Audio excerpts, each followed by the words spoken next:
Hare Krishna, por este canal hoy vamos a estar hablando con Pablo Martín Profeto. Su nombre espiritual es Param y él es mi profesor. Él es psicólogo social y además está graduado en teología Vaishnava en una universidad que tenemos los Hare Krishna allá en Bélgica, que se llama el Bhaktivedanta College.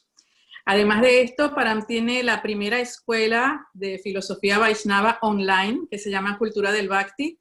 Allí ustedes pueden encontrar filosofía, canto, cocina, danza. Es súper interesante. Tiene un montón de cursos, tiene un equipo maravilloso. Los invito a que se metan en Cultura del Bhakti para que vean esta escuela maravillosa online. Y con Param vamos a estar hablando acerca de la espiritualidad. Entonces, vamos a ver qué nos trae mi profesor. Hare Krishna, Param. Hare Krishna, ¿cómo estás, Chaturika? Gracias por esta invitación para hablar de un tema, bueno, un poco controvertido también. En realidad, cuando hablamos de espiritualidad, yo hice un análisis y prácticamente hay tres desafíos que se nos presentan cuando queremos hablar de espiritualidad. Lo primero es el objeto de estudio en sí, de lo que, cuando hablamos de espiritualidad, ¿qué es el objeto de estudio que queremos estudiar?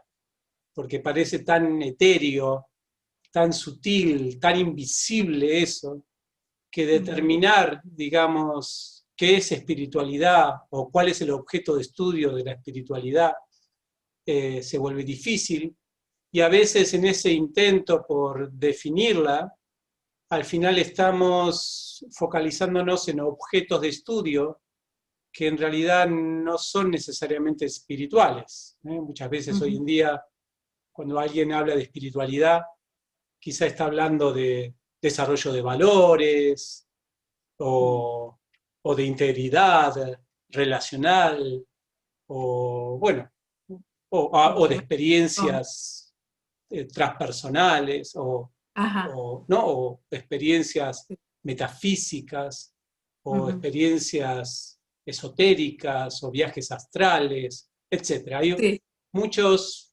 digamos, maneras de que uno, para definir la espiritualidad, toma un objeto de estudio como la meta, porque al ser algo tan sutil, tan indefinido, puede dar lugar a muchas interpretaciones. Entonces, en ese sentido, definir espiritualidad tiene un primer desafío, que es definir el objeto de estudio.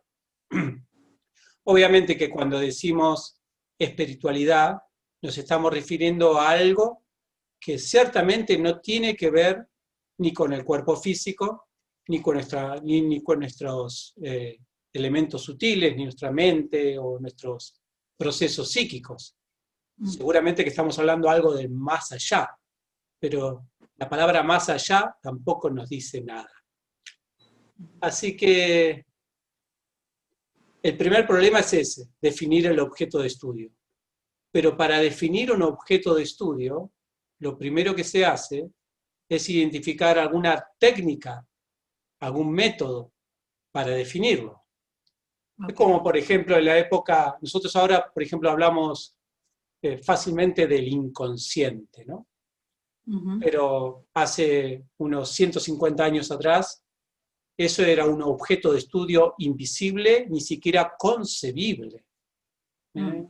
Fue Freud el que le dio una existencia, por así decirlo, para lo menos para el estudio, pero él no es que dijo solamente existe el inconsciente, sino que para probarlo propuso un método, o varios métodos, ¿no? Asociación libre, regresión hipnótica, hay varios tipos de métodos para fundamentar la existencia de ese inconsciente.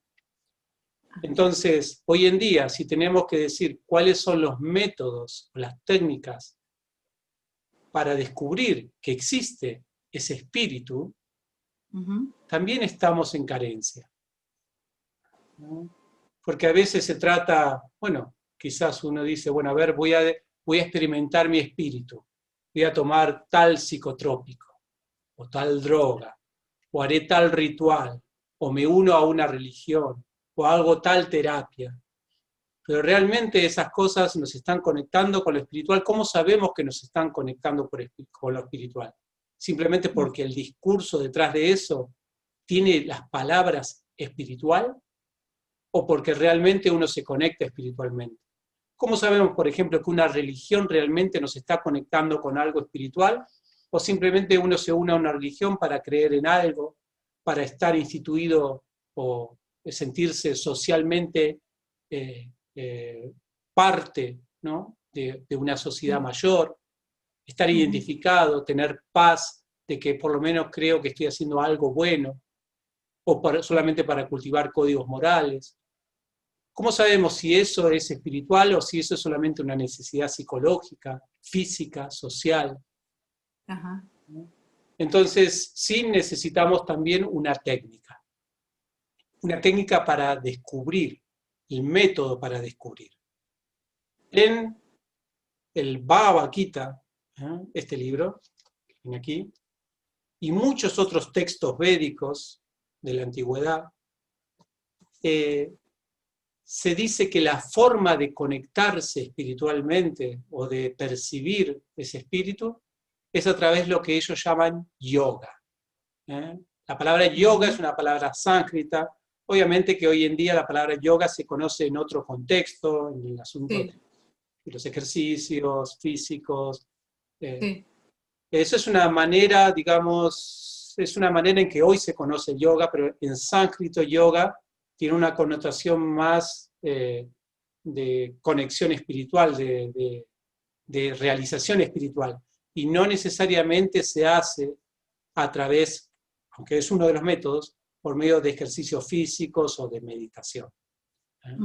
En nuestro libro, Las 9 experiencias del yogi, este libro que ven aquí. Buenísimo. Gracias. Nosotros explicamos algo de lo que dice el Bhagavad Gita con respecto a los yogas, y vamos a ver que hay 4 métodos, por así decirlo, donde uno puede percibir, ¿no?, o se practica percibir el espíritu o la espiritualidad. Estos métodos, uno de ellos es ciertamente la meditación, que está muy difundida hoy en día, la introspección, la meditación como para conectarse con el espíritu, con el ser. La otra puede ser el trabajo en sí, lo que hacemos diariamente nos puede conectar también si se hace de manera adecuada. Eso se llama karma yoga. También se puede hacer a través de un análisis intelectual. Ser un buen filósofo, un buen analista intelectual nos puede permitir también conectarnos con nuestro intelecto, con nuestro espíritu. Eso se llama jnana yoga. Y también está la fórmula de la devoción, la conexión de devoción, del amor hacia la divinidad, que produce también un despertar espiritual y por lo tanto un contacto espiritual. Esto se llama Bhakti Yoga. En nuestro libro, La 9 experiencias de yogi, explicamos algunas maneras de realizar estas 4 tipos de conexiones en la vida cotidiana de hoy, ¿no?, la vida cotidiana de hoy en día. Inclusive en esta etapa de emergencia sanitaria, cómo lograr hacerlo. Así que eso es también algo que no está muy difundido realmente, cuál es la técnica oficial para conectarse, porque uno puede confundir otras técnicas pensando que se está conectando y no. Por lo tanto, se necesita ciertamente hoy en día, más que nunca, una cientificidad acerca del proceso espiritual de conexión. Por mi parte, recomiendo el Bhagavad Gita y otros libros védicos que dan bastantes fundamentos para desarrollar esa ciencia. Y espero que algunos científicos hoy en día, científicos espirituales, puedan sistematizarla, organizarla, ¿no?, y legitimarla para que sea ciertamente una propuesta más, así como varias propuestas que hay en el mundo para el análisis y el estudio de ciertos objetos de estudio. Lo último, y un poquito más difícil, el último desafío, digamos, que puede haber para definir espiritualidad, es la naturaleza del espíritu. Por ejemplo, nosotros podemos comprender un poco la naturaleza del físico, de la biología física, los médicos saben, inclusive distintas terapias físicas o distintas formas de abordar la salud física, conocen distintas leyes que regulan, que saben que regulan el físico, ¿no? Por ejemplo, en la medicina alopática hay una concepción de qué es lo que va regulando, digamos, la sangre, la circulación. Todo eso va regulando de alguna manera el estado físico. Quizás en el Ayurveda, la regulación de los doshas o el equilibrio de los doshas es lo que, ¿no? En la medicina china, quizá el ki, la energía, el prana. Todo eso son distintas maneras en que nosotros podemos determinar la naturaleza de la salud física. De la misma manera pueden haber también formas de determinar la naturaleza de la salud psíquica y social. Pero todavía no se ha hecho investigaciones suficientes de lo que significa la naturaleza, ¿no? Cómo es, digamos, el ser espiritual en su grado de salud completa.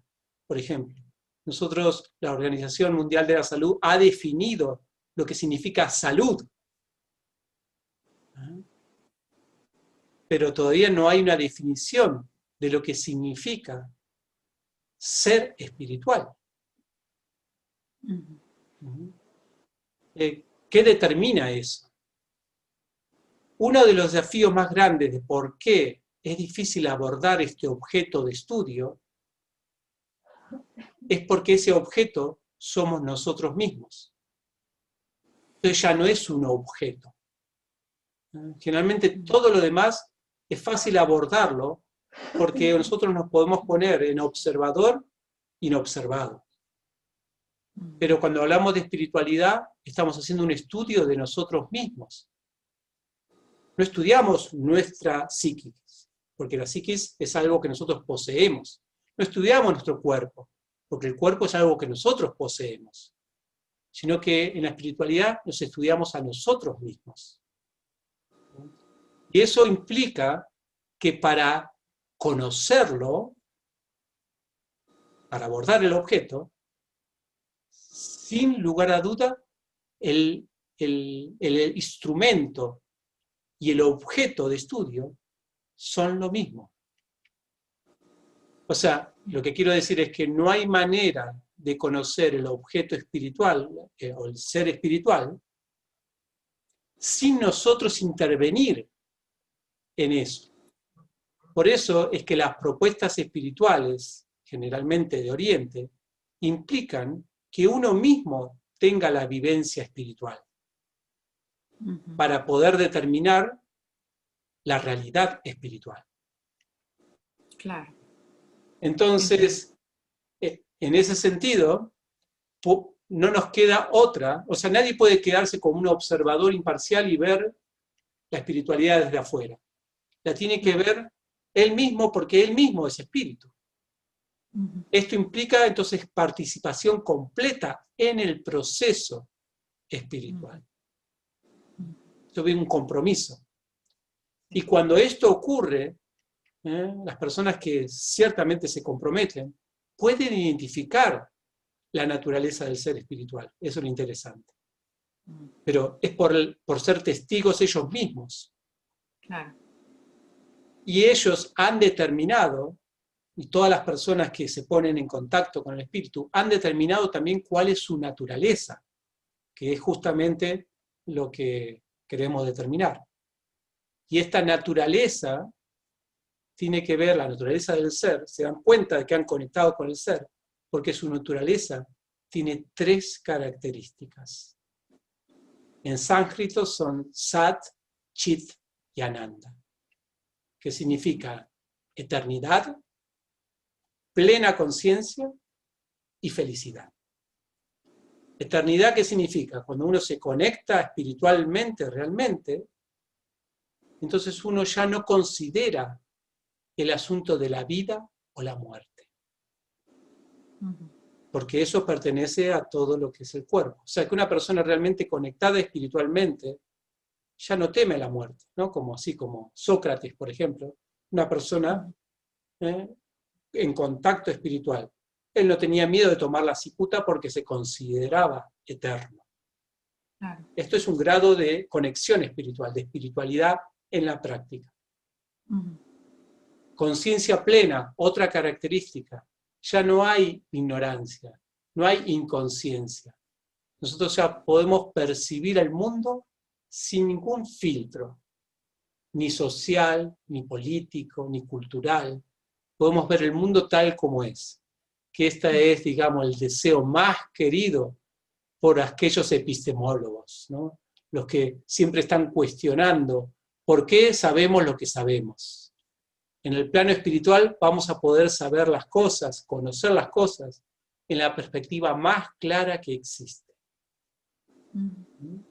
Y por último, felicidad. Pero esta felicidad no es la felicidad que depende de alguna situación externa. Es la felicidad que ocurre porque somos felicidad, no porque obtenemos felicidad. En este sentido, como es la naturaleza del ser feliz, no importa para nada las situaciones externas para que nosotros podamos ser felices.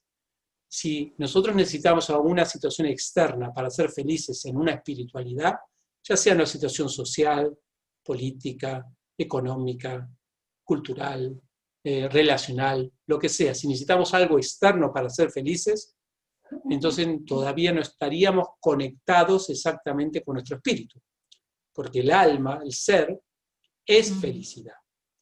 Entonces la felicidad espiritual, si uno se conecta realmente con la felicidad espiritual, significa que puede ser feliz en cualquier circunstancia, como se dice a veces, abajo de un árbol o en un palacio. En cualquier circunstancia uno puede ser feliz. Así que esa es la propuesta de la espiritualidad. Existe la manera de conectarse, existe la experiencia espiritual, solamente que hay que trabajarla como cualquier otra ciencia. Hay que hacer una práctica, hay que tener una disciplina, pero los resultados son más allá de lo que uno puede concebir en cualquier plano.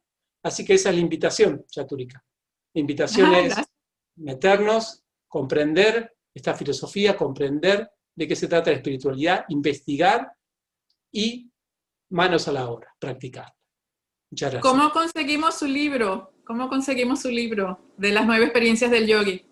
Puedo compartirte el enlace a donde se puede comprar en forma digital, está en Amazon, en forma física, como quieras. Muy bien, gracias. No, gracias a ti. Muchas gracias, Param, por su tiempo. Hare Krishna. Hare Krishna.